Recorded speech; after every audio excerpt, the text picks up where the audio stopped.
नमस्ते। आज की हमारी इस चर्चा में आपका स्वागत है।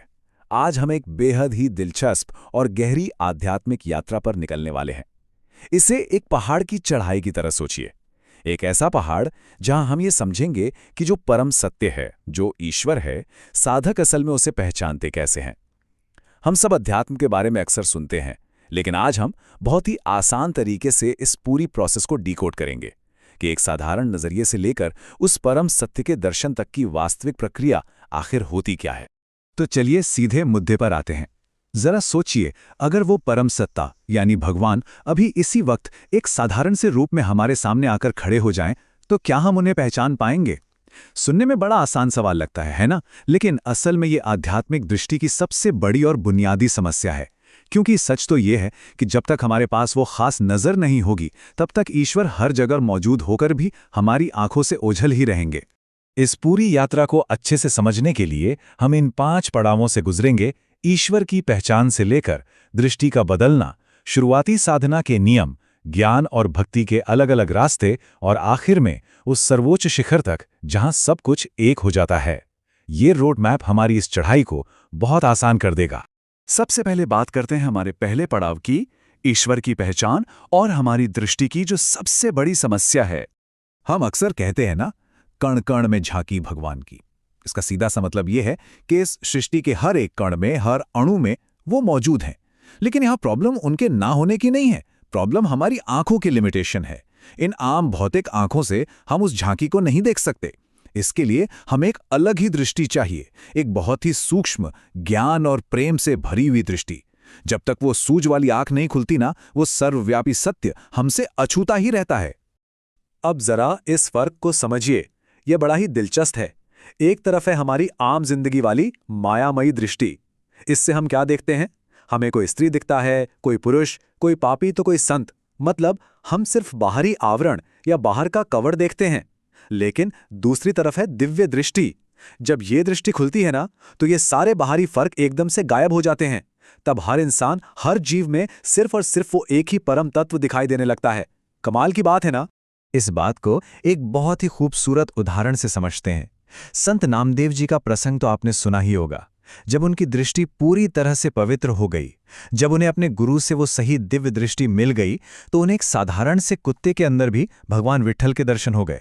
और ये कोई कल्पना नहीं थी, ये उस प्योर विजन का पावर था। उन्होंने माया के उस पर्दे को पार कर लिया था। ये साफ बताता है कि जब देखने का नजरिया बदलता है, तो असल वास्तविकता बिल्कुल अपने असली रूप में सामने आ जाती है। तो अब आता है दूसरे पड़ाव पर। ये जो नजरिया है, ये विजन है, इसे बदला कैसे जाए? इसका समाधान क्या है? तो सबसे बड़ा सवाल यही है कि ये नॉर्मल मायामयी दृष्टि दिव्य दृष्टि में बदलेगी कैसे? इसके लिए 2 सबसे पावरफुल तरीके हैं, नाम जप और गुरु की कृपा। नाम जप को आप एक तरह की रेगुलर सफाई समझ लीजिए।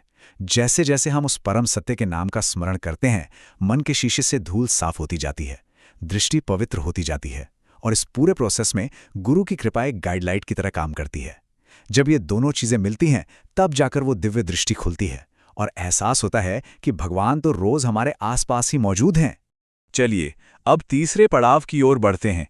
साधना की शुरुआत में जो एक समानता है, जिसे हम हमारा साझा बेस कैंप भी कह सकते हैं। देखिए, जैसे माउंट एवरेस्ट पर चढ़ने से पहले सारे पर्वतारोही बेस कैंप में एक जैसी ही तैयारी करते हैं ना, यहां भी बिल्कुल वैसा ही है। चाहे आप कर्म योग पर हों, ज्ञान योग पर हों या फिर भक्ति योग पर, शुरुआत में सबको ये 3 चीजें करनी ही होती हैं। पहला, मन से दुनियादारी की चिंताओं और विचारों को निकालना। दूसरा, सांसारिक सुखों की जो अटैचमेंट है उसका त्याग करना। और तीसरा, जो असल में सबसे मुश्किल है, अपने शरीर की पहचान को भूल जाना। इस तीसरे पॉइंट को थोड़ा और गहराई से समझते हैं। इसके लिए एक खास शब्द है, देहाभिमान। इसका सीधा सा मतलब है खुद को सिर्फ ये हाड़ मांस का शरीर मान लेना और उसी पर गर्व करना। जब तक हम ये मानते रहेंगे कि हम केवल ये शरीर हैं, तब तक आगे की जर्नी पॉसिबल ही नहीं है। सारे स्पिरिचुअल रास्तों का पहला बड़ा टारगेट इसी देहाभिमान को पूरी तरह से जीरो करना होता है। ये वो आखिरी तैयारी है जिसके बाद आगे के रास्ते अलग अलग दिशाओं में मुड़ते हैं। और यहीं से शुरू होता है हमारा चौथा पड़ाव, जहां से भक्ति और ज्ञान के रास्ते अलग अलग बट जाते हैं। बेस कैंप से ऊपर चलते हुए एक ऐसा पॉइंट आता है जहां से ये यात्रा 2 अलग अलग पगडंडियों में बट जाती है। और ये बड़ा ही शानदार कॉन्ट्रास्ट है।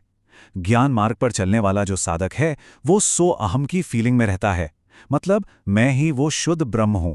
उसका अल्टीमेट गोल है उस परम तत्व में पूरी तरह विलीन हो जाना। वहीं दूसरी तरफ भक्ति मार्ग वाला साधक दासो अहम के भाव में जीता है। वो कहता है, भाई मैं तो बस उस भगवान का दास हूं। उसका फोकस उस सुप्रीम पावर के प्यार में डूबकर उनकी सेवा करने पर होता है। इस पूरी प्रोसेस को अगर हम लॉजिकली ब्रेक डाउन करें तो बात बड़ी साफ हो जाती है। वेदांत या ज्ञान मार्ग में पूरा फोकस आत्मस्मरण पर है। इसमें ज्ञानी साधक अपनी आत्मा में इतना टिक जाता है कि वो अपनी बॉडी को ही भूल जाता है। लेकिन भक्ति मार्ग में वहां पूरा फोकस ईश्वर स्मरण पर होता है। भक्त भगवान के नाम और रूप में इतना मगन हो जाता है कि वो खुद को, अपने अस्तित्व को ही भूल जाता है। एक अपने आप में डूबता है तो दूसरा भगवान में।